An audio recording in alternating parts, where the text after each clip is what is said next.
আসসালামু আলাইকুম। দৈনিক শিক্ষা বার্তা থেকে পড়ছি। এমপিভুক্ত শিক্ষকদের বদলি নিয়ে সর্বশেষ আপডেট। এমপিভুক্ত শিক্ষক কর্মচারী প্রধানদের বদলি কার্যক্রম গতি ফিরছে। বদলির ফাইল অনুমোদনের জন্য সংশ্লিষ্ট কর্মকর্তাদের টেবিলে অনুমোদনের জন্য প্রস্তুতকরণ করতে ওঠানো হয়েছে। অনুমোদনের জন্য সেটি শিক্ষামন্ত্রী দপ্তরে পাঠানো হচ্ছে বলে জানা গেছে। আজ মঙ্গলবার যে কোনো সময় এই ফাইল স্বাক্ষর হতে পারে, অপরদিকে যে কোনো সময়ে সংশোধিত নীতিমালা প্রকাশ হতে পারে। আজ মঙ্গলবার শিক্ষা মন্ত্রণালয়ের একটি সূত্র দৈনিক শিক্ষা এ তথ্য জানিয়েছে।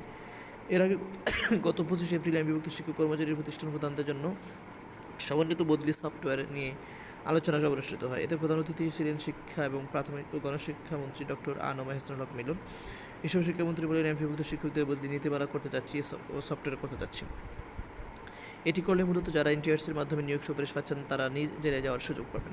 প্রসঙ্গত বেশ কিছু শিক্ষকদের বদলি নিয়ে উদ্যোগ নিয়ে শিক্ষা মন্ত্রণালয়। এর ধারাবাহিকতায় শুধু এনটিআরসি এর সুপারিশপ্রাপ্ত শিক্ষকদের নয়, সর্বজনীন বদলি এক সফটওয়্যার করার কার্যক্রম শুরু করা হয়। সফটওয়্যার তৈরির দায়িত্ব পায় টেলিটক লিমিটেড। শীঘ্রই সংশোধিত নীতিমালা প্রকাশ হতে পারে বলে জানা গেছে। এনটিআরসির সুপারিশে নিয়োগ পাওয়া শিক্ষকদের আগে বদলির কোনো সুযোগ ছিল না। প্রকাশিত গণবিজ্ঞপ্তিতে আবেদন করে তারা প্রতিষ্ঠান পরিবর্তনের সুযোগ পেতেন। প্রথম থেকে তৃতীয় গণবিজ্ঞপ্তি পর্যন্ত ইন্ডেক্সধারী শিক্ষকরা এই সুযোগ পেলেও চতুর্থ গণবিজ্ঞপ্তি থেকে শিক্ষা মন্ত্রণালয় তাদের আবেদন করার সুযোগ বন্ধ করে দেয়। ধন্যবাদ।